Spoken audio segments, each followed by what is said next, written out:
का lecture number 21 web designing and development with HTML and CSS।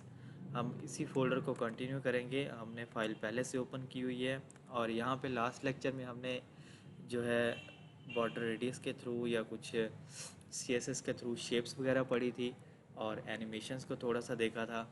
तो आज का जो टॉपिक है हमारे पास ग्रिड सिस्टम पे है।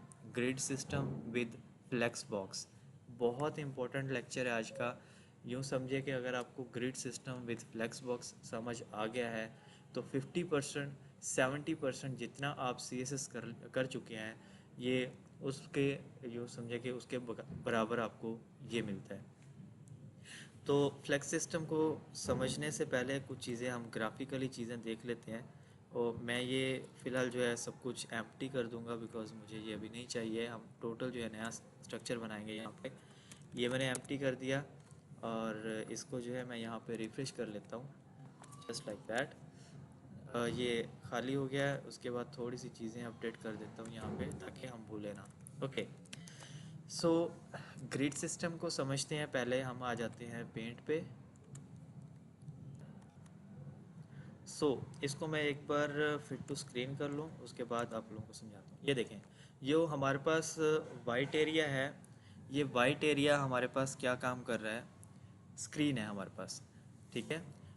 हमेशा याद रखना है कि वेब डिज़ाइनिंग के अंदर आपकी स्क्रीन के टोटल 12 कॉलम्स होते हैं। 12 कॉलम्स किस तरीके से होते हैं, चीज़ को अच्छे से समझना है पहले, ठीक है। ये मैं एक लेता हूँ। 12 कॉलम्स इस तरीके से होते हैं।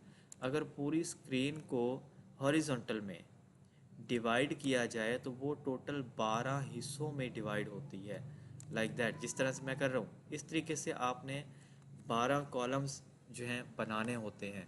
या यूँ समझ लें कि स्क्रीन के असल में होते ही 12 कॉलम्स हैं। एक कॉमन से एग्जांपल ले लेते हैं। अगर आपने एक पैराग्राफ लिखा, मैं चला जाता हूँ यहाँ पर MS वर्ड में, इसकी नॉर्मल सी सिंपल सी एग्जांपल्स दिखाता हूँ मैं यहाँ पे। और मैं यहाँ पर एक पैराग्राफ ले लेता हूँ ताकि हम इसको अच्छे से समझ सकें।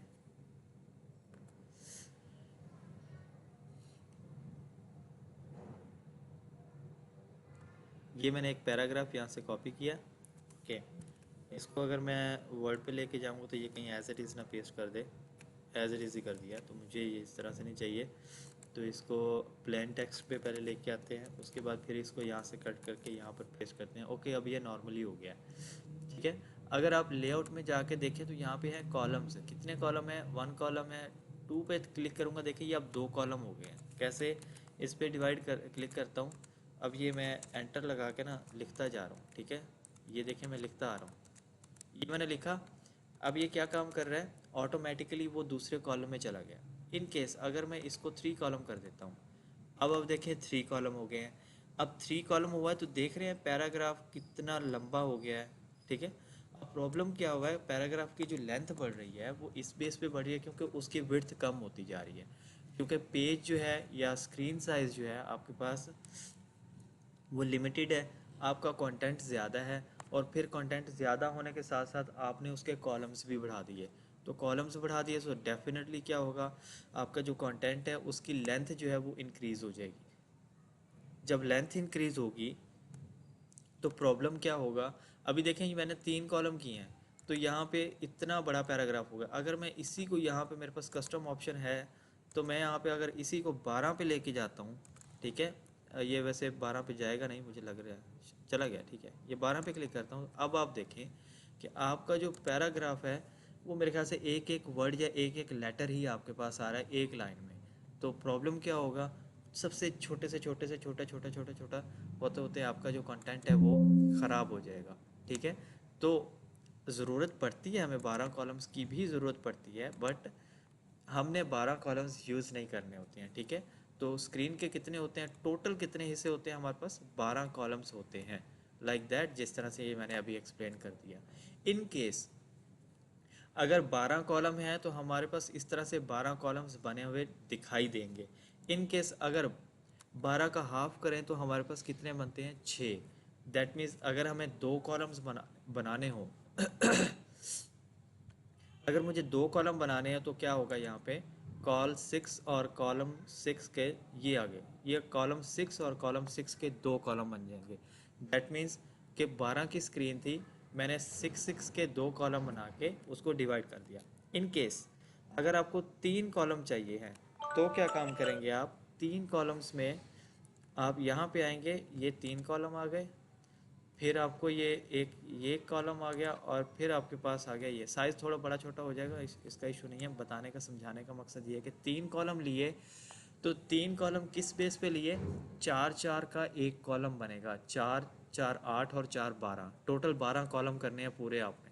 ठीक है, बस ये दिमाग में रखनी है, चीज़ें जहन में रखनी है कि टोटल आपके पास क्या होगा, 12 कॉलम है, उससे ऊपर नहीं जाना आपने बस।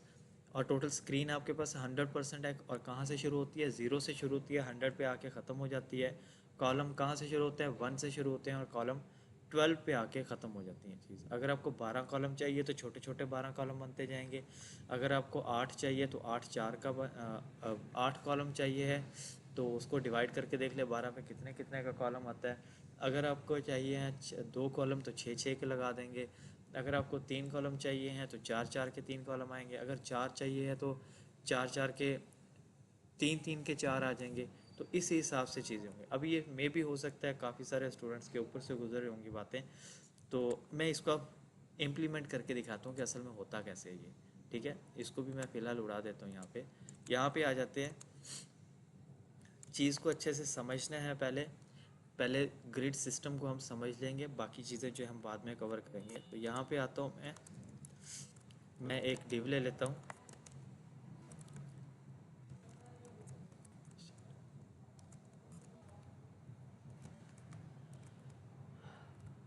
डिव को मैं क्लास दे रहा हूँ यहाँ पर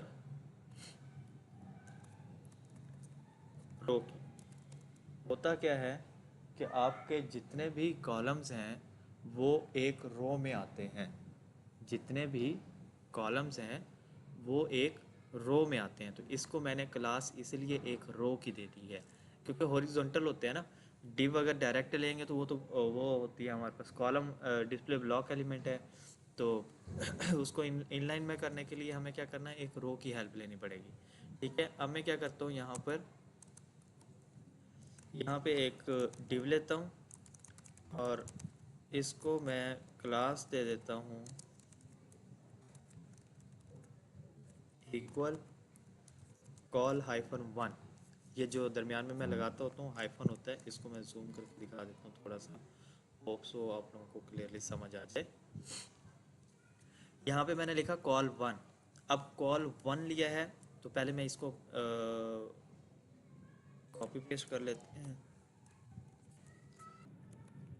ओके, मैं इसको कॉपी पेस्ट कर लेता हूँ। कॉल 1 है 2 3 4 5 6 7 8 9 10 11 12, ये कॉल 12। अब ये साइंस ना लगाने लग जाना आप लोग यहाँ पे कि पहले नंबर पे कॉल 1 ले लिया, फिर कॉल 2, फिर 3 4 5 6 7 गिनती ना लिखने बैठ जाना। क्योंकि अक्सर पहले स्टूडेंट्स में ऐसा होता था कि वो कॉल 1 2 3 इसी तरह से लिख देते थे। अगर उनको आप काउंट करने बैठ जाओ तो 1 और 2 3 3 और 4 7 7 और 5 12 12, ये तो इस तरह से मेरे ख्याल से 25 30 35 कॉलम बना लोगे। तो स्क्रीन सिर्फ 12 कॉलम पे होती है। अभी मैं कॉल 1 1 ले रहा हूँ इसलिए मैं इसको इस तरीके से लिख रहा हूँ। अभी पहले इसको CSS कराते हैं। रो के CSS को समझना है आप लोगों ने हमेशा।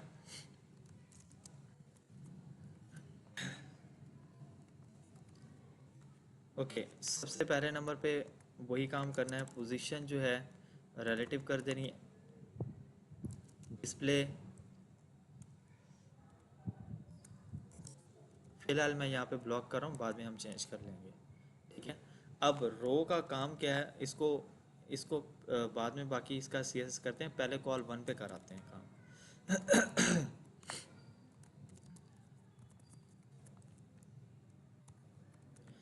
पोजीशन रिलेटिव आ जाएगी यहाँ पर,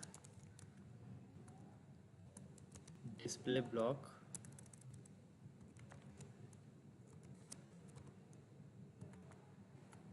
बैकग्राउंड मैं फ़िलहाल रेड दे रहा हूँ, बाद में हम चेंज कर लेंगे। अभी इसको हमने विड्थ और हाइट नहीं दी हुई है, सो होगा क्या यहाँ पे, अभी ये वर्क नहीं करेगा सही से। ठीक है, तो इसको विड्थ तो हम बाद में देंगे, हाइट दे नहीं सकते किसी भी चीज़ को, ये याद रखना है। हाँ, इन केस कहीं पे ज़रूरत पड़े तो आप हाइट दे सकते हो, अगर अदरवाइज़ आपने हाइट किसी भी चीज़ की फ़िक्स नहीं करनी। अगर आप एक बॉक्स की हाइट फ़िक्स कर देते हो, तो हमने किसी लेक्चर में पढ़ा था ओवरफ्लो एक्स और वाई, वो हिडन करने पे क्या होता है कि आपका कंटेंट जो है छुप जाता है, या हाइट फिक्स करने पे आपका कंटेंट जो है ओवरलैप कर जाता है, बाहर निकल जाता है। तो इसलिए जो है हाइट फिक्स नहीं करनी। हाइट जो है ऑटोमेटिकली इंक्रीज़ हो जाती है जब आपका कंटेंट बढ़ता है, ठीक है। तो वो आपने फिक्स नहीं करनी, विड्थ आप फिक्स कर सकते हैं। अब इन सब कॉलम्स के अंदर आपने क्या करना है, कोई ना कोई एक टेक्स्ट लिख लेना है, ताकि ये अपना जो है ऑटोमेटिकली थोड़ी सी हाइट बना ले, क्योंकि इसके अंदर जैसे ही कोई कंटेंट आएगा ये ऑटोमेटिकली क्या करेगा, अपनी हाइट बना लेगा, ठीक है। तो मैं यहाँ पर H1 ले लेता हूँ, आप लोग कुछ भी लिख लीजिएगा, मैं H1 लिख रहा हूँ। तो H1 लिखा मैंने यहाँ पर, और इसमें मैं लिख देता हूँ यहाँ पर जस्ट एक टेक्स्ट लिखा है, जस्ट आप बाकी आप खुद से लिख लीजिएगा, ओके। इसको मैं सेव करता हूँ, सेव करके अभी देखते हैं हमारे पास बना क्या है। सो इसको मैं रिफ्रेश करता हूँ, जस्ट लाइक दैट हमारे पास कुछ इस तरीके से अभी बना है। अभी क्या है कि अब हमने यहाँ पर चीज़ें कुछ जो है डिवाइड करनी है। देखिए हमारे पास टोटल कितने कॉलम थे, 12। स्क्रीन के कितने कॉलम हैं, 12 हैं। कैलकुलेटर ओपन कर लें, ये देखें। और 100% तक स्क्रीन होती है आपके पास। 100 को अगर डिवाइड कर लें 12 पे, तो आपके पास 8.3333, दैट मीन्स 100% स्क्रीन होती है आपके पास 12 कॉलम की। तो एक कॉलम की विड्थ आपके पास कितनी बनती है, 8.333%। तो ये आपकी एग्जैक्टली एक पॉइंट की जो है विड्थ बन जाएगी। तो यहाँ पर मैं जो है विड्थ दे दूँगा, और विड्थ देंगे 8.333%।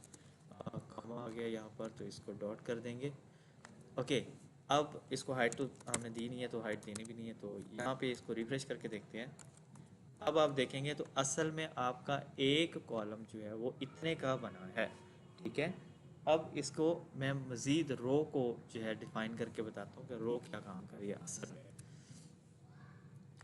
रो पे आपका CSS जो है, ये याद रखना है, रो का हमेशा टिल लाइफ एंड तक जो है CSS ये रहना है। कॉलम के जो CSS लिखवाऊंगा ये भी इतने के इतने ही रहने हैं, ये भी CSS कभी भी चेंज नहीं होंगे। सो यहाँ पे हम क्या करेंगे, रो का CSS में हमेशा जो है डिस्प्ले आएगा फ्लेक्स। जब फ्लेक्स लगाएंगे तो फ्लेक्स की पावर चेक कीजिएगा। रिफ्रेश करता हूँ यहाँ पे, इसको आके ये देखें, ऑटोमेटिकली उसने स्ट्रेच किया हर चीज़ को और फैला दिया आपकी पूरी स्क्रीन पे, ठीक है। ओके, अब यहाँ पे आ जाता हूँ, डिस्प्ले फ्लेक्स करना है तो फ्लेक्स के साथ आपने एक और प्रॉपर्टी लाजमी लगानी है, जिसको हम कहते हैं फ्लेक्स रैप। अब रैप क्या काम करती है मैं दिखाता हूँ। फ्लेक्स रैप रैप करना है आपने, ठीक है। सेव करके इसको एक बार रिफ़्रेश कर लेते हैं। अब मैंने इसको रिफ़्रेश किया है, देखें। अब मैं इसको छोटी स्क्रीन पे लेके जा रहा हूँ ना, तो अभी तक ये रैप हुआ नहीं है। सब चलें इसको रैप करवाता हूँ, सेटिंग करता हूँ, ओके। तो रैप का मतलब ये होता है कि ऑटोमेटिकली टूट के 2 या 3 स्क्रीन में आ जाते होती हैं, ठीक है। तो यहाँ पे अभी ये फ्लेक्स नहीं हुआ, तो इसको देख लेते हैं, ओके। अब आपने क्या काम करना है, ये जो है ये रो का CSS है। रो में फिर कुछ पैडिंग्स वगैरह भी आती हैं, वो हम आगे जब लेआउट बनाएंगे तो उसमें सारी चीज़ें समझाऊंगा। फिलहाल जस्ट इसको समझना है, ग्रिड सिस्टम को समझना है कि ये कॉल 1 था। इसमें आप सारे कॉलम्स को अलग-अलग से वो करके आके देख लें आप। बैकग्राउंड दे लेंगे, इनलाइन CSS में दे लें, या क्लास अलग अलग से लगा लें, डिपेंड करता है आप पे। तो इसको अगर मैं रिफ़्रेश करके देखूं तो हमारे पास यहाँ पे 12 कॉलम जो है आ चुके हैं, ठीक है। अब मैं एक और काम कर लेता हूँ यहाँ पे, इसको रो को जो होता है हमेशा पैडिंग टॉप और पैडिंग बॉटम जो है वो लगी हुई होती है। आइडिया स्टैंडर्ड साइज़ जो होता है वो तकरीबन 25 पिक्सल टॉप पे होती है पैडिंग, और 25 पिक्सल जो है बॉटम साइड से होती है। ये स्टैंडर्ड साइज़ है रो के पैडिंग का। मज़ीद इसके अलावा आप अपनी रिक्वायरमेंट के हिसाब से चीज़ें चेंज भी कर सकते हैं, ओके। उसके बाद यहाँ पे हमारे पास ये पहली रो काम कर रही है। अब मैं नीचे एक और रो लेता हूँ, ये हमारे पास 12 कॉलम थे। ठीक है। अगर इसमें आप पैराग्राफ लिख के देखेंगे तो ये वही वाली फीलिंग आएगी जैसे मैंने यहाँ पे MS वर्ड में प्रैक्टिस करवाई थी, ठीक है। 12 कॉलम है, इनमें से अगर आपको कहीं पर रिक्वायर्ड हो एक कॉलम, तो आप इनमें से कोई एक कॉलम जो है यूज़ कर सकते हैं। मैं इसकी तरतीब बताता हूँ, पहले समझा लूँ फिर बताता हूँ। नॉर्मली अगर फेसबुक पुराने ज़माने में देखें तो मैं फ़ेसबुक को यहाँ पे सर्च कर लेता हूँ। फेसबुक 2010 में देख लेते हैं, ठीक है। 2010 में कैसे थी, इमेजेस में आए। इसको मैं ओपन करके दिखाता हूँ। यहाँ पे इस इमेज को अगर आप गौर करके देखें तो फेसबुक कितने कॉलम में डिवाइड हुई हुई है। लेफ़्ट साइड पे एक कॉलम आ रहा है जिसके अंदर इसके कुछ फ्रेंड्स वगैरह बताए हुए हैं। राइट साइड पे कुछ नोटिफिकेशंस के बारे में बताया हुआ है।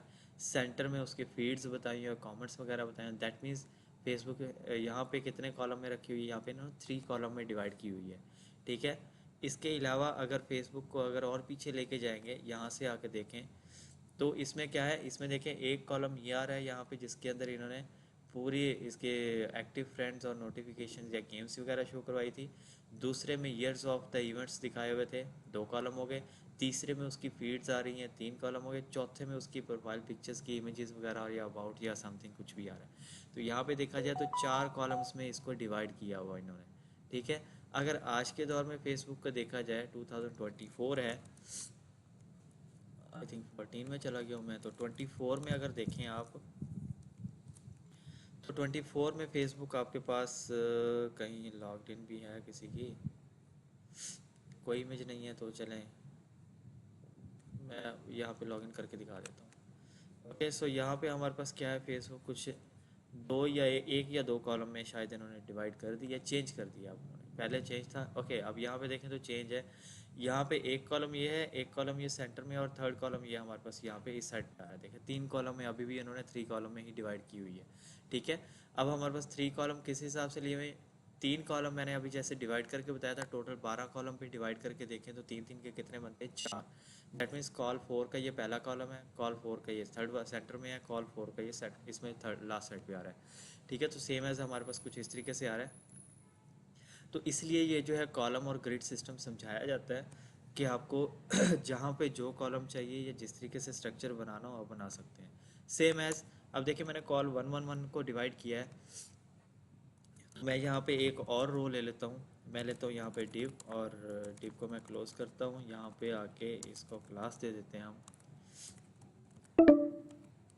रो की, ठीक है। सेव करते हैं। सेव करने के बाद यहाँ पे आगे, और यहाँ पे आने के बाद मैं अब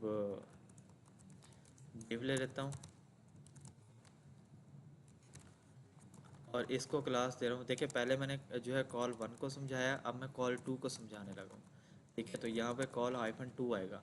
अब 2 के कॉलम है तो 12 करने हैं इसको पूरा, तो कितने आएंगे, वो तो 12 पूरे है तो ऊपर वाला, क्योंकि 1 1 था तो 2 के हिसाब से हैं तो ये 6 आ जाएंगे। 2 4 6 8 10 12, ये 12 कॉलम पूरे हो गए, ठीक है। रो का CSS हमारे पास हुआ हुआ, कॉल 2 का CSS नहीं है तो ये हम करके आएंगे, ओके। अब यहाँ पे आ जाते हैं, कॉल 1 में पैडिंग भी आती है। पैडिंग आप अपने हिसाब से दे लेंगे, जो स्टैंडर्ड साइज़ है वो 10 पिक्सल होता है। तो कॉल 2 में आ जाएं, यहाँ पे कॉल 2 लिखता हूँ मैं, और कॉल 2 को जो है सेम एज़ यही CSS आएगा। कॉल 2 का भी सिर्फ विड्थ इसमें चेंज हो जाएगी। विड्थ कैसे डिफाइन करनी है वो भी मैं आपको बताता हूँ। इसको सेव करते हैं। सेव करने के बाद इसकी विड्थ चेंज करनी है। देखिए एक कॉलम की कितनी आ रही है, 8.333 एक कॉलम की थी ना, इसको मल्टीप्लाई 2 से करते हैं तो ये 2 कॉलम की हमारे पास कितनी आ जाएगी, 16.666। तो यहाँ पर मैं इसको रख लेता हूँ 16.666 जो है 7 कर लें, या करनी है तो नहीं करें, इसको परसेंटेज लगा लें। सेव करता हूँ। इसका बैकग्राउंड मैं चेंज कर देता हूँ रेड से, इसे मैं कर देता हूँ ब्लू। सेव करके इसको रिफ़्रेश करके देखते हैं क्या बनता है यहाँ पे। ओके, इसको रिफ़्रेश किया। अब यहाँ पे देखें मेरे पास कुछ, अच्छा यहाँ पे कुछ लिखा ही नहीं था तो इस वजह से थोड़ा सा चेंज हो गया काम। तो मैं यही वाला H1 उठा के इसी के अंदर लिख लेता हूँ, ठीक है। अभी जो है यहाँ पर आप लोगों को सही से समझ आ रही है या नहीं आ रही है, आई डोंट नो। मैं कोशिश कर रहा हूँ इसको आसान से आसान तरीके में करने की, उम्मीद करता हूँ आप लोगों को समझ भी आ रही हो। ओके, अब इसको रिफ्रेश करते हैं। अब आप देखें तो हमारे पास जो है 12 कॉलम तो हैं, बट प्रॉब्लम क्या हो रहा है, यहाँ पे ये ब्रेक होकर नीचे जा रहा है। क्यों जा रहा है, बिकॉज मैंने प्लस किया हुआ है। इसको एक्चुअल स्टैंडर्ड साइज़ पे लेके जाते हैं तो शायद ये सेट हो जाए, नहीं हुआ। ये देखिए टूट गए हैं यहाँ पे, क्यों टूटे हैं, सो देखते हैं यहाँ पे कोई मिस्टेक की है हमने, तो वो हम सेट करके आते हैं। शायद मिस्टेक की है कोई, तो ओके हमने पैडिंग दी है जिसकी वजह से प्रॉब्लम हो रहा है शायद, लेकिन मार्जिन पैडिंग तो हमने ऊपर ऑफ कर दिया। ओके, जब हम फ्लेक्स को यूज़ करते हैं, अब आप देखें 10 पिक्सल की मैंने पैडिंग दी है जिसकी वजह से ये हमारे जो कॉलम्स हैं वो टूट के दो लाइंस में आ रहे हैं। तो इसको सेट करने के लिए हमने जो पैडिंग दी है, पैडिंग देने की वजह से ये अपना साइज़ बढ़ा रहे हैं, तो हमें बढ़ाना नहीं है, हमने सेट करना है। तो उसके लिए एक यहाँ पर प्रॉपर्टी ऐड की जाती है यूनिवर्सल सीएसएस के अंदर, बॉक्स साइजिंग बॉर्डर बॉक्स की। अब इसको मैं जैसे ही सेव करूँगा तो आपका जो CSS वो जो कॉलम्स है वो सारे अपने ओरिजिनल हालत में वापस आ जाएंगे, लुक लाइक दैट। ओके, अब मैं क्या करता हूँ यहाँ पे, अभी ये सारे असल में सेम कॉलम्स में आ रहे हैं, तो इस वजह से थोड़ा सा समझ में आना मुश्किल है। आप एक काम करेंगे, यहाँ पे इन सब कॉलम्स के जो है बैकग्राउंड चेंज कर लेंगे, तो आपके लिए ज़्यादा आसानी हो जाएगी। मैं बैकग्राउंड क्या करूँगा, यहाँ पे आप पहले से यहाँ पे आ जाएंगे, इसके नीचे रो से पहले 12 क्लासेस बना लेंगे। कौन सी बनाएंगे 12 क्लासेस, अब आपको पता होगा किससे बनानी है। मैं यहाँ पे लिखता हूँ बीजी ब्लू, ये मैंने एक लिख लिया, ठीक है। तो इस तरीके से मैं यहाँ पे 12 क्लासेस पहले से प्री डिफाइन कर लूँगा। अब प्री डिफाइन का फ़ायदा ये होता है कि आपके पास CSS पहले से लिखा हुआ, आपने जस्ट जाके क्लास यूज़ करनी है, आपका काम हो जाना है। तो बीजी ब्लू है, इसको मैं बीजी रेड कर देता हूँ, इसको जो है ग्रीन कर देते हैं, और ये हो जाएगा पर्पल, ठीक है। इसको कर देते हैं पिंक, इसको कर देते हैं स्काई ब्लू, इसको कर देते हैं ग्रे, ठीक है। अब ये कितने हो गए हैं, 1 2 3 4 5 6 7 हुए हैं, तो 8 9 10 11 12। ओके, अब इसको मैं कर देता हूँ येलो कलर में, इसको मैं कर देता हूँ यहाँ पर ऑरेंज, इसको कर देते हैं हम पोटैटो, और इसको मैं कर देता हूँ mango colour. Different different colours होते हैं, तो इसमें हम, अब ये मैंने 12 क्लासेस जो है प्री डिफाइंड पहले से कर ली हैं अपनी आसानी के लिए, ताकि मैं इनको बैकग्राउंड दे सकूं, क्योंकि कॉल 1 में हम बैकग्राउंड नहीं दे सकते क्योंकि कहीं और भी यूज़ हो सकता है। कॉल 2 में भी बैकग्राउंड नहीं दे सकते, इनको बैकग्राउंड देने के लिए अलग से इनकी क्लासेस बनाई जाती हैं। ओके, ये हमने जो क्लासेस अभी प्री डिफाइन में की हैं, डिफाइन की है, ये असल में आप ना भी करेंगे तो चल जाएगा। आप इनलाइन जाके CSS दे दें, इनको बैकग्राउंड दे दें, तो वो खपत ये होगी, आपकी प्रॉब्लम ये होगा कि आपको सही से जो है समझ नहीं आएगी, क्योंकि इनलाइन तो हमने करना नहीं है अभी। इनलाइन जब ज़रूरत पड़ेगी मैं बताऊंगा। तो अभी हमें यहाँ पे क्लासेस सारी डिफ़ाइन कर ली हैं, तो इसको यहाँ पे आके बोलें आप बैकग्राउंड। देखिए, मैं सब में इकट्ठा एक ही बार लिखूँगा ताकि टाइम को बचा सके हम। तो मैं सबको यहाँ से सिलेक्ट कर लूँगा, और सिलेक्ट करने के बाद इनमें एक ही बार मैं सब कुछ लिख लूँगा, बाद में हम जाके वैल्यूज़ चेंज कर देंगे। ओके, सो ये मैंने सेलेक्ट कर लिया। सब में आके मैंने लिखा यहाँ पर बैकग्राउंड, बैकग्राउंड फ़िलहाल मैं यहाँ पर सेमीकोलन लगा देता हूँ, क्योंकि सबकी वैल्यूज़ तो डिफरेंट होनी है। तो यहाँ पर पहले वाले में आके लिख दिया मैंने ब्लू, ठीक है। उसके वाले में, उसके बाद आके यहाँ पे लिख दिया मैंने रेड, उसके बाद आके ग्रीन लिखा मैंने। ये मैंने अलग अलग से क्लासेस डिफाइन कर लिए हैं, ठीक है। यहाँ पे आके लिख लिया मैंने पर्पल, जो मुझे नाम आते थे मैंने लिख लिया। अगर आप लोगों को इससे ज़्यादा आते हैं तो आप वो भी डिफाइन कर सकते हैं, डिपेंड करता है आप पे। तो मैं यहाँ पे स्काई ब्लू लिख लूँगा, यहाँ पर ग्रे है तो ग्रे भी लिख लेंगे। दो कलर होते हैं, एक GREY होता है, एक GRAY होता है, दोनों सेम होते हैं, जो मर्ज़ी लिख लें आप, ठीक है। तो यहाँ पर येलो आ जाएगा, ये 2 बार हो गया। अच्छा, इसको बाद में देखते हैं, गिन लेंगे बाद में। तो यहाँ पर ऑरेंज हो जाएगा। पोटैटो कलर होता है कोई या नहीं होता मुझे नहीं पता, लिख लेता हूँ, वैसे होना चाहिए, वैसे पोटैटो होता तो है, चलें देखते हैं। और मैंगो कलर भी शायद होता होगा, मैंने लिख दिया। नहीं भी होगा तो फिर इनकी वैल्यूज़ हम चेंज कर लेंगे। देखते हैं कितने हैं, 12 पूरे हैं, 1 2 3 4 5 6, स्काई ब्लू तक 6 हो गए, 7 8 9 10 11, तो 11 है। ये ग्रे वाले का कलर चेंज करते हैं, बिकॉज ये मुझे नहीं चाहिए। तो मैं यहाँ पे लिख लेता हूँ डीप स्काई ब्लू, ये मैंने कलर दे दिया, आप कुछ भी दे लीजिएगा, ठीक है। तो यहाँ पे मैं लिख लेता हूँ डीप स्काई ब्लू, ये वाला कलर लिया। अब ये मैंने कलर्स डिफाइन कर लिए, CSS मैंने पहले बना लिया। ये वैसे हमेशा जो है CSS बाद में लिखा जाता है। इस तरह की चीज़ें जो होती हैं, कलर्स वगैरह हो गए, फ़ॉन्ट फैमिलीज़ हो गई या फ़ॉन्ट साइज़ वगैरह हो गई, ये चीज़ें जो है पहले प्री डिफाइन की जाती हैं। तो ये जब हम लेआउट बनाएंगे, टेम्पलेट फाइनल प्रोजेक्ट पे काम करेंगे, तो उसमें बताऊंगा कैसे होते हैं। तो यहाँ पे अभी हमारा ग्रिड सिस्टम का स्टार्टिंग है, तो ये चीज़ें ही मैं बता सका हूँ कि इसमें ये चीज़ें जो है पहले प्री डिफाइन कर ले, क्योंकि आगे आगे हमें कलर्स की बहुत ज़्यादा ज़रूरत पड़नी है। कलर कोड बनाना आप लोगों को लेक्चर में सिखाया हुआ है, मेरे ख्याल से कोई लेक्चर नंबर 14-15 में बताया था कहीं, वहाँ पे आप देख लीजिएगा कि कलर कोड्स कैसे बनते हैं। ओके, इसको मैं फ़िलहाल सेव करता हूँ। अभी देखिए हमने जस्ट यहाँ पे क्लासेस डिफाइन किए हैं, तो अब इनको हम बैकग्राउंड देख के आएंगे, देखते हैं कि ये क्या क्या काम करते हैं।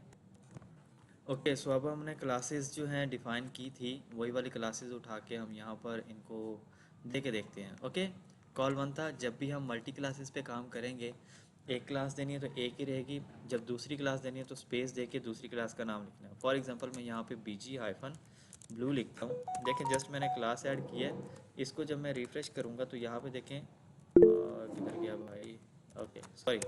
अब हुआ क्या है यहाँ पे, क्योंकि हमने कॉलम्स के अंदर बैकग्राउंड दे दिया था, तो ये वाला जो है बैकग्राउंड हम यहाँ से उड़ा देंगे। ये इनके बैकग्राउंड्स यहाँ से उड़ा देंगे हम यहाँ। ओके, सो यहाँ पर मैंने क्या किया है अभी, तो मैंने जो है इनके जो अंदर बैकग्राउंड दिए थे ये मैंने उड़ा दिए हैं, और मैं यहाँ पे पहले कॉलम को मैंने आके दिया है BG-ब्लू। ठीक है, सेव करता हूँ। सेव करने के बाद यहाँ पे आके इसको रिफ़्रेश करता हूँ, देखिए सबका बैकग्राउंड उड़ जाएगा।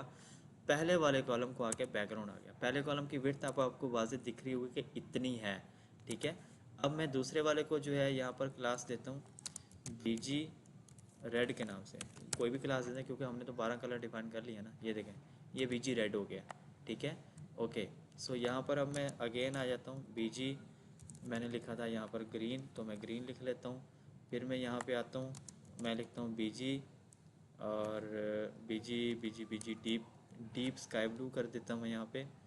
स्कू ब्लू हो गया, शायद स्काई ब्लू करना था, नहीं स्कू ब्लू। अब जो क्लास लिख लिया तो क्लास वही रख लेना, ये ना हो कि देखें मेरे से वहाँ पे मिस्टेक हो गई, क्लास में स्कू ब्लू लिखा गया। ठीक है, स्काई ब्लू लिखना था शायद, नहीं बल्कि मैंने तो स्काई ब्लू लिखा हुआ है, वो डीप स्काई ब्लू था। ये देखें यहाँ पे मेरे से मिस्टेक हो गई है, तो जो मिस्टेक हो गई दैट मीन्स वो कलर काम नहीं करेगा, यहाँ पे इसको सही करके आना है। ठीक है, तो यहाँ पे इसको मैं कर लेता हूँ स्काई ब्लू। ठीक है, अगेन मुझे यहाँ पर भी चेंज करना पड़ेगा, जो ऊपर लिखा है वही क्लास लिखनी है। स्पेलिंग मिस्टेक हुई तो काम नहीं करेगा कलर आपका। ठीक है, इसको यहाँ पे आके रिफ्रेश करते हैं।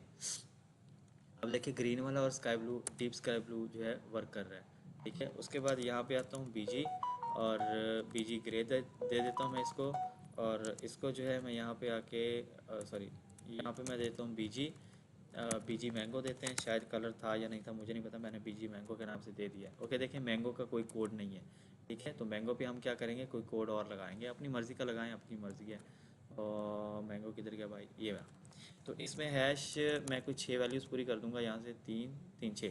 तो मुझे नहीं पता ये कौन सा कलर बना है, आप लोग खुद से मैंगो का कोड बना लीजिएगा। ठीक है, ये देखिए मेरे पास कुछ इस तरह से बन गया, मैंने जस्ट ये समझाने के लिए किया, आप इसका एग्जैक्टली कोड गूगल से सर्च कर लीजिएगा। ओके, उसके बाद इसको मैं आके देता हूँ BG-, मैंगो था, तो अब ऑरेंज वाला का भी चेक कर लेते हैं, ऑरेंज भी कलर होता है या नहीं होता है। उम्मीद करता हूँ होता है, गुड होता है। ओके, उसके बाद यहाँ पे आ जाते हैं और BG पिंक हो गया, शायद नहीं हुआ, तो सेव करते हैं। सेव करके यहाँ पे रिफ्रेश करें। देखिए मैं एक एक प्रॉपर्टी लगा के मैं सेव करके चेक करवा रहा हूँ, आप लोग भी सेम एज ऐसे किया करें। जब आप एक्सपर्ट बन जाएंगे तो देन आप जो है पूरा कोड लिखने के बाद फिर आप एक ही बार पे प्रैक्टिस कर सकते हैं, डिपेंड करता है आप पे। ठीक है, ओके, उसके बाद यहाँ पर मैं एक और क्लास दे देता हूँ BG। 12 पूरी करनी है तो 12 पूरी कर लेते हैं। पोटैटो देखते हैं है कि नहीं है, कोई पोटैटो कलर होता है या नहीं होता, मुझे नहीं पता, नहीं होता। स्पेलिंग मिस्टेक होगी, वैसे भी मैंने देखा था इसका कोई कलर कोड होता है। खैर, तो यहाँ पर पोटैटो को मैं हैश लगा के कुछ भी जो है बना दूंगा, मुझे नहीं पता ये क्या बना है कलर कोड, बट आप लोग अपने हिसाब से सेट कर लीजिएगा। देखिए फिलहाल यहाँ पे ये बन गया। ओके, उसके बाद आता हूँ यहाँ पर यहाँ पे आगे तो BG कौन सी रहती है, पर्पल रहता है, ये मैंने पर्पल क्लास दे दी, पर्पल कोड होता है। तो BG और BG में हमारे पास आ गया येलो कलर, और एक क्लास रह गई यहाँ पर BG आई थिंक सो, कौन सी रहती होगी, ब्लू ग्रीन ग्रे, ग्रे हो गया, mango orange pink potato purple red sky blue रहता है। ओके, सेव करके इसको रिफ्रेश करके देख लेते हैं, हमारे पास ऑलमोस्ट ईच एंड एवरीथिंग सब कुछ जो है गुड वर्किंग है। कॉल 11111 जो है हमारे पास 12 जो है कंप्लीट हो चुके हैं। ओके, सो यहाँ पे हमारे पास ये सारे कलर्स हो गए हैं। ये देखिए कॉल 111 के हिसाब से हमारे पास ये वाली विड्थ जो है कुछ इस तरीके से डिफाइन होती है। उसके बाद जो है मैं यही वाली जो क्लासेस हैं इन पर भी टेस्ट कर लूँगा सारे के सारे। इनको मैं बैकग्राउंड कलर इसलिए दे रहा हूँ ताकि आप लोगों को इसकी सही से समझ आ जाए, ठीक है। अदरवाइज़ जो है आप अपने बगैर बैकग्राउंड के भी काम कर सकते हैं, लेकिन बैकग्राउंड दे देंगे तो ज़्यादा बेस्ट है। मैं यहाँ पे बैकग्राउंड ब्लू दे रहा हूँ, ठीक है। यहाँ पर जो है मैं बैकग्राउंड ग्रे टाइप दे रहा हूँ। यहाँ पे आके बैकग्राउंड मैं कुछ और दे दूँगा। यहाँ पे आके हर बार जो है एक तरतीब मत रखना, कलर्स की जो क्लासेस चेंज कर लेना ताकि आप लोगों के लिए आसानी रहे और आप लोग चीज़ों को आसानी से समझ सकें। यहाँ पर मैं चेंज कर देता हूँ और यहाँ पे आके मैं बीजी चेंज कर दूँगा। ओके, सेव करते हैं। सेव करने के बाद इसको मैं रिफ्रेश करता हूँ। अब आप देखें तो दो दो कॉलम की विड्थ कितनी बनती है हमारे पास, इतनी बनती है, इस हिसाब से बनती हैं। तो आपको जितने कॉलम में वेबसाइट को डिवाइड करना हो इस तरीके से आप काम करेंगे। ओके, अब हम थर्ड रो जो है वो डिफाइन करने लगे हैं। थर्ड रो में हम थोड़ा चेंज रखेंगे स्ट्रक्चर। या तो मैं इसी को कॉपी पेस्ट करके स्ट्रक्चर चेंज कर लेता हूँ, नहीं तो आप नए सिरे से बना लेंगे तो ज़्यादा बेस्ट रहेगा। मैं नए सिरे से बना लेता हूँ ताकि आप लोगों के लिए प्रॉब्लम ना बने। तो मैं यहाँ पर डिव ले लेता हूँ एक और डिव क्लोज कर देता हूँ और यहाँ पे आके मैं क्लास ले लेता हूँ रो की। अब देखिए मुझे आगे और भी रोज़ चाहिए हैं तो मैं इस वाली रो को तो पहले कॉपी पेस्ट ही करूँगा ना। ये मैंने कॉपी पेस्ट कर दी है, ठीक है। बहुत सारी रोज़ कर दी कॉपी में क्योंकि मुझे आगे ज़रूरत पड़ेगी। इसको अलग कर लेते हैं ऊपर वाली रो में। इसके अंदर आके मैं यहाँ पर कॉलम बना लेता हूँ। यहाँ पे मैंने बनाया डिव और डिव मैंने कर दिया क्लोज और इसको मैं क्लास दे दूँगा यहाँ पर। अब देखें कॉल 22 था तो यहाँ पर मेरे पास आ रहा है कॉल 3। इस रो में मैं कॉल 3 बनाता जा रहा हूँ, ठीक है। इसके अंदर मैं यहाँ पर कहीं H1 भी ले लूँगा बिकॉज मुझे H1 चाहिए था ये वाला, ओके। अब इस कॉल 3 को 12 कॉलम पूरे करने हैं तो 3 के हिसाब से कितने बनेंगे, 3, 6, 9, 12, दैट मीन्स 4 कॉलम बनेंगे, ठीक है। सेव करता हूँ। सेव करने के बाद इसको एक बार रिफ्रेश करके देखेंगे तो यहाँ पे देखें हमारे पास 4 कॉलम आ गए हैं। अब प्रॉब्लम क्या हुआ है, क्योंकि इसका CSS डिफाइन नहीं हुआ हुआ, that's why it's not working. Okay, इसको बैकग्राउंड दे देते हैं पहले, बाद में बाकी चीज़ें चेंज कराएंगे, ठीक है। यहाँ पर आके मैं बीजी इसको मैंगो लगा दिया है मैंने। उसके बाद जो है यहाँ पर बीजी बीजी बीजी बीजी पिंक कर दिया इसको मैंने। उसके बाद जो है बीजी यहाँ पर मैं डीप स्काई ब्लू कर देता हूँ और उसके बाद जो है यहाँ पर बीजी मैं यहाँ पर पिंक कर देता हूँ। ओके, सो इसको मैं सेव करता हूँ। सेव करने के बाद इसको एक बार रिफ्रेश कर लेते हैं तो देखेंगे हमारे पास 4 कॉलम से चारों के जो है हमारे पास बैकग्राउंड डिफाइन हो गए। अब इस कॉलम का CSS करके आता हूँ। इन कॉलम्स का जो भी CSS मैं लिख रहा हूँ आप लोगों ने ये सेम एज यही याद रखना है, ये बहुत इंपॉर्टेंट है। ये आगे बहुत सारी जगह पे आप लोगों ने यूज़ करना है तो ये CSS आप लोगों को भूलना नहीं चाहिए, ठीक है। कॉल 3 इसको मैं आ जाता हूँ यहाँ पर कर लेता हूँ कॉपी। मैं कॉपी पेस्ट कर रहा हूँ, आप प्लीज़ कोशिश करेंगे खुद से लिखेंगे ताकि आप लोगों की प्रैक्टिस हो। मैं बार बार क्यों कहता हूँ, इसीलिए कहता हूँ ताकि आप लोगों की प्रैक्टिस हो। इसका सारा CSS ये रहेगा, जस्ट यहाँ पे आके इसके जो है विड्थ चेंज हो जाएगी। अब 4 कॉल 3 है, कॉल 3 के हिसाब से हमें डिफाइन करना है चीज़ें चेक करनी है। देखिए कॉल 2 की विड्थ कितनी आई थी, ये वाली आई है हमारे पास। तो इसमें कॉल 1 कितना था हमारे पास, प्लस करेंगे, बल्कि दोबारा बता देता हूँ। देखें कॉल 3 की विड्थ फाइंड करने जा रहा हूँ मैं, ठीक है। तो 100 डिवाइडेड बाय 12 कॉलम है तो 100 को डिवाइड कर देंगे, एक कॉलम आ गया। इसको मल्टीप्लाई कर देंगे आप 3 से तो आप देखें तो आपके पास आ रहा है 25। That means you can change their 25%। Just save it and refresh. तो ये देखें 25-25 के 4 कॉलम बन गए हैं हमारे पास। तो अगर आपको 4 कॉलम में कुछ चाहिए है तो आप यहाँ पे कॉल 3 को यूज़ कर सकते हैं। तो यहाँ पे आ गए।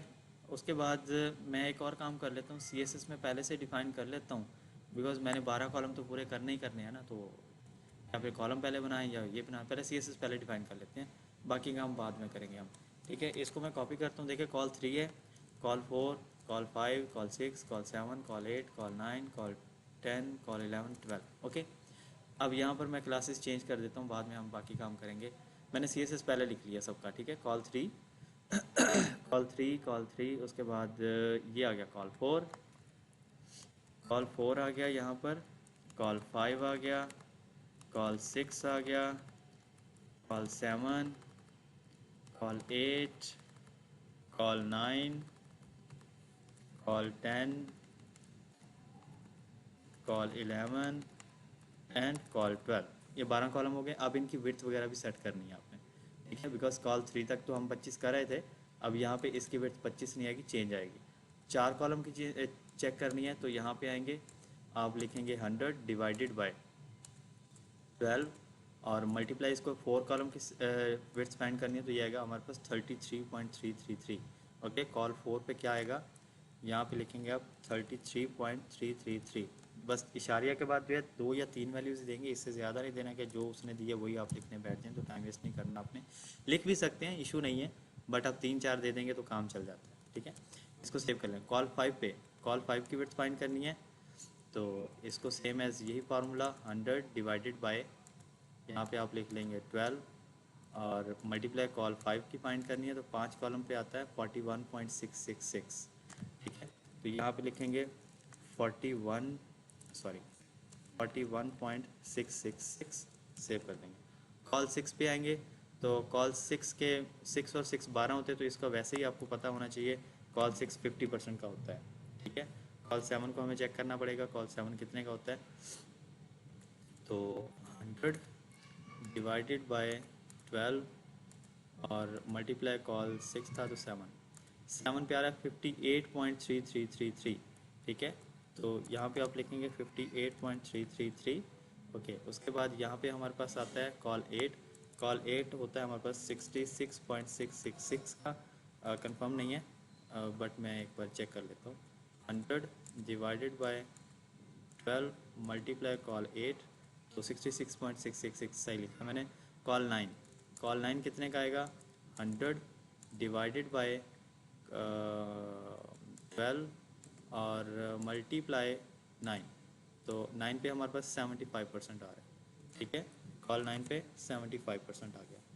ओके, उसके बाद आपके पास आ गया 10 पे, मेरे ख्याल से 81 पॉइंट समथिंग होता है, चेक कर लेते हैं।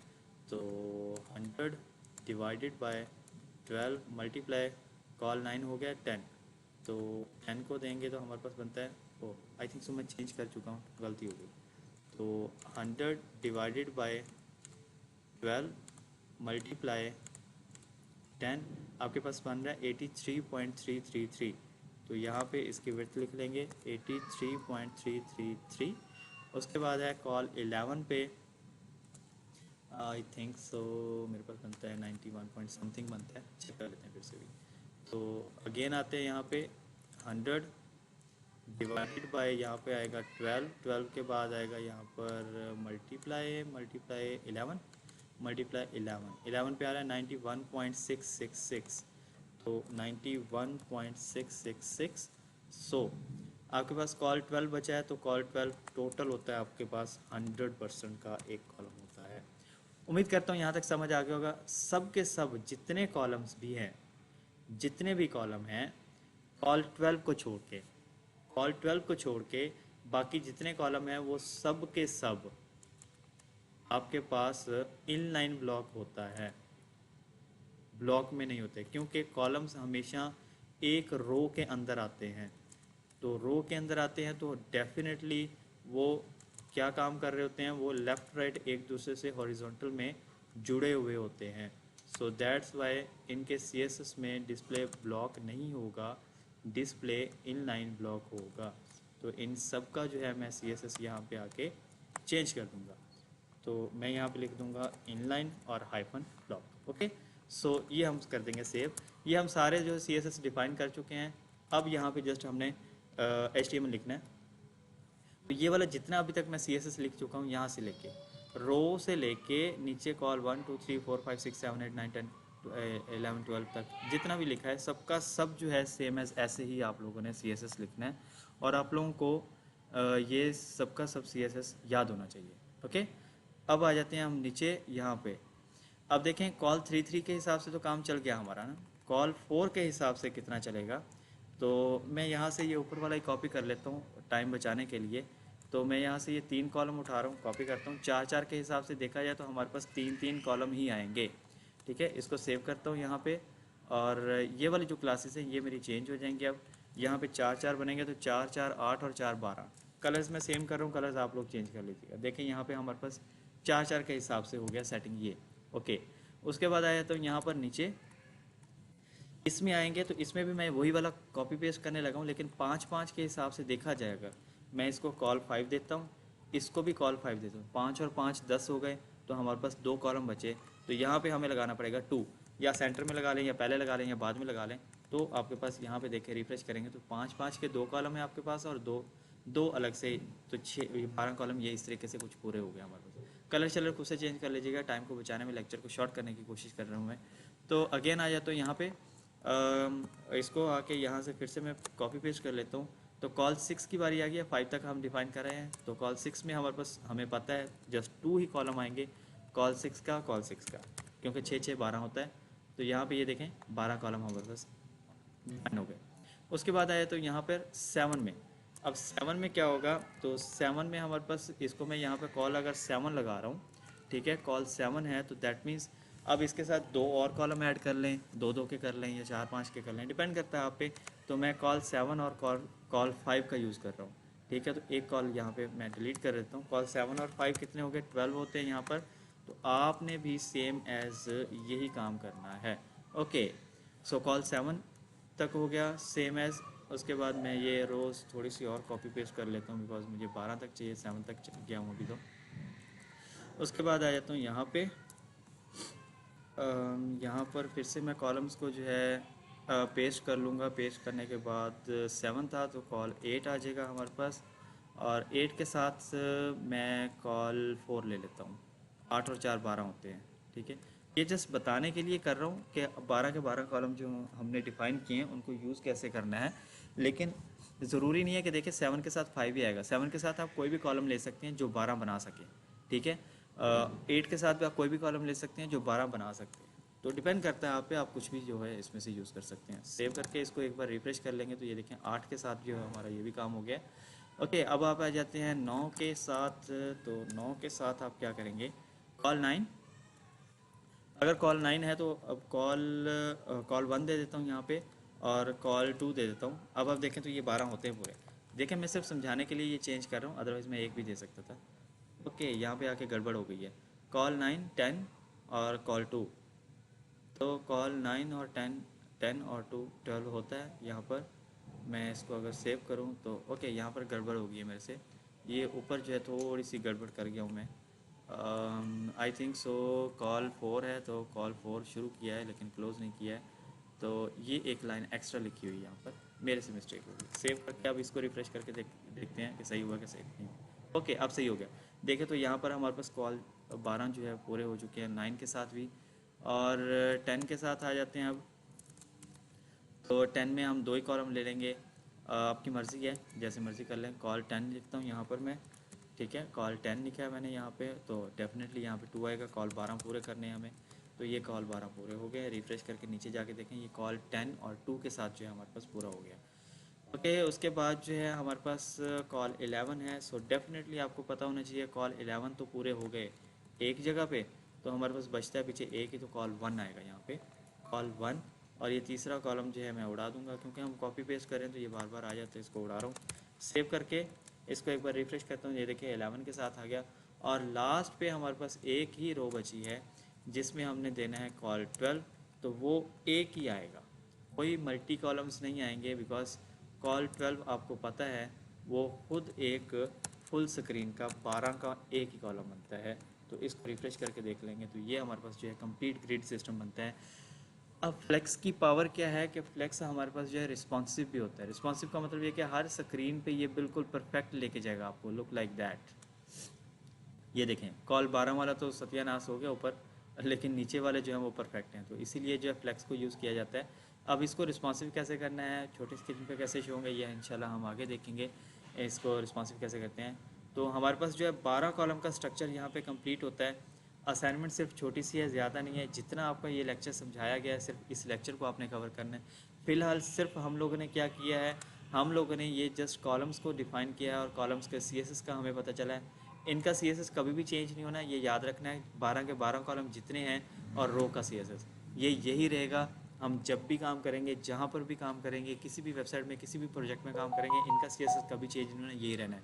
सो प्लीज़ कोशिश करनी है ये CSS आप लोगों को फिंगर टिप पे आना चाहिए कि कॉल 1 पे क्या CSS होता है, कॉल 2 पे, कॉल 3 पे, 4 पे, 5 पे और रो पे क्या CSS होता है, ये सब कुछ आप लोगों को आना चाहिए। और ये चीज़ें जो मैंने वैसे प्री डिफाइन की है बेसिक अपनी समझ के लिए, टाइम बचाने के लिए, कि पहले से कलर्स लगा दिए। कहीं पे भी बैकग्राउंड कलर चाहिए तो वहाँ पे जाके क्लास दे दें, आपका बैकग्राउंड कलर आ जाएगा। आप लोग भी करना चाहें तो कर लेंगे तो ज़्यादा बेस्ट है, नहीं भी करेंगे तो भी चलेगा। ओके।